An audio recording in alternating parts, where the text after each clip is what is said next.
পালায়ও কুল পায় না অনেকে। আরে ভাই আপনি পালান কেন? আমি যে একজন পুলিশ মানুষ, আমি এই যে সবার সামনে আসছি সাধারণ মানুষের বেশে, আমি এদের নিয়ে আপনাদের নিয়ে আমি কথাবার্তা আমি তো কোনো সময় নেই। কারণ আপনি যদি অপরাধ করেন আপনার ভিতর থেকে সাই দেবে যে আমি মানুষের উপরে জুলুম করেছি, নির্যাতন করেছি, এরা সুযোগ পাইলে আমাকে ছাড় দেবে না।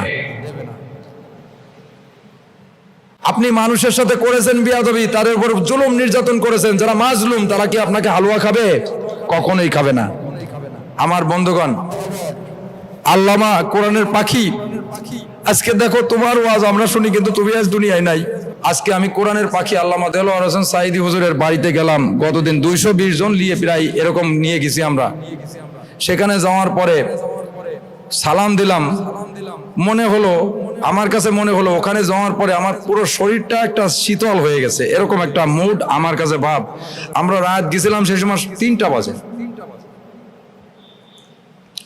যাওয়ার পরে ওনার রওজাটা জিয়ারত করলাম, অনেকক্ষণ ধরে দাঁড়ায় থাকলাম এবং ওনার ওয়াজ চালায়, বিশেষ করে অনেকে ওনার ওয়াজ চালিয়ে উনি যে সুন্দর সুন্দর ওয়াজ করছেন এটা চালিয়ে ওনার ওই কবরের সামনে যে চোখের পানি ছেড়ে দিয়ে কাঁদতেছেন আর ওয়াজ শোনাচ্ছেন ওনাকে।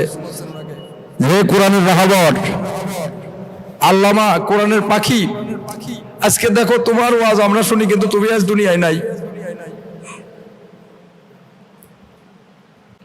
ওই কবরের কাছে যে হুজুরের কবরটা তো অনেক লম্বা ছিল, ওখানে একটা মানুষের কাছে জিজ্ঞেস করে হুজুর কতটুক ছিল, বললো যে আপনার মতো এরকম লম্বা ছিল। তা আল্লাহ পাক রব্বুল আলামিন দেখেন, আল্লাহর ওলি তারা দুনিয়ায়ও পৃথিবীর কেউ যদি তাদের ইজ্জত নিয়ে টানাটানি করে তারাই বেইজ্জতি হয়ে যায়, যার বাস্তব প্রমাণ আমরা অনেক পাইছি। নমরুদ থেকে শুরু করে, ফেরাউন থেকে শুরু করে, হামান থেকে শুরু করে, আবু জাহেল থেকে অনেক প্রমাণ আমরা পাইছি। সুতরাং আল্লাহ বলছে ওয়াকাম আখলাকনা ক্বাবলাহুম মিন কারনিনহুম আশাদ্দু মিনহুম বাতশা ফানাকাবু ফিল বিলাদি হাল মিন মাহিস। আল্লাহু আকবার। অতীতে বহু ক্ষমতাধর জালিম বাদশাকে আমি অচিরেই ধ্বংস করে দিয়েছি। হে মানুষেরা, তাদেরকে দেখে তোমরা এখনো শেখো। তোমরা যদি এই দুনিয়ার চেয়ারকে চিরস্থায়ী চেয়ার ভাবো আর যদি আলটিমেটাম দাও, মুমিন কখনো মনে করবে না যে আমি কতদিন বাঁচবো। মুমিন ভাববে যে আমি যে কোনো মুহূর্তে আমি চলে যাইতে পারি দুনিয়া থেকে। আমরা বেঁচে আছি, এটাই হচ্ছে আমাদের জন্য অনিশ্চয়তার বিষয়।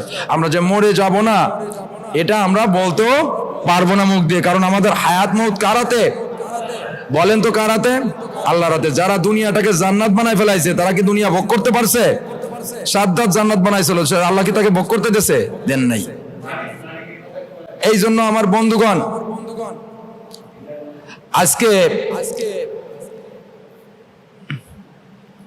এমন একটা অবস্থায় আমি দেখলাম, সেখানে হাজার হাজার মানুষ আসতেছে, সেলফি নিচ্ছে, করতেছে।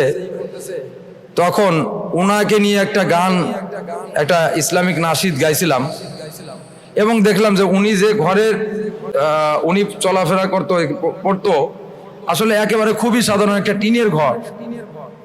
একটা টিনের ঘর, এত বড় ব্যক্তিত্ব, তার ঘরটা একটা টিনের। পুকুরটা আছে, পুকুরটা সংস্কার করার প্রয়োজন। পুকুরের ভিতরে অনেক কিছু ঘাটার আছে, পাশে আরেকটা বাজার, এই পাশে আবার নদী আছে, একটা নদী, মাঝখানে একটা জাজিরা দেখলাম নদীর মাঝখানে। খুব ভালো লাগছে। আসলে দুনিয়ার যারা মনীষী ছিলেন, বড় বড় ব্যক্তিত্ব ছিলেন, তাদের কিন্তু এরকমেরই অবস্থা। আর তিনি সাধারণ অবস্থায় নিজেকে নমনীয় মনে করতেন, খুব সাধারণ। একটা লোকের কাছে জিজ্ঞেস করলাম উনি আসলে কেমন ছিলেন। বললেন যে আসলে ওনার চরিত্র সম্পর্কে এবং ওনার সম্পর্কে বর্ণনা কি দেব, একেবারে খুব সাধারণ এবং অহংকার একজন মানুষ ছিলেন। সে মানুষের কখনোই মুরব্বীদের সামনে চোখ উঁচু করে তাকান নাই, খুব নমনীয় ভাবে পাশ দিয়ে সালাম দিয়ে হেঁটে যেত। আর এলাকার মানুষ দলমত নির্বিশেষে তারে ভালোবাসত।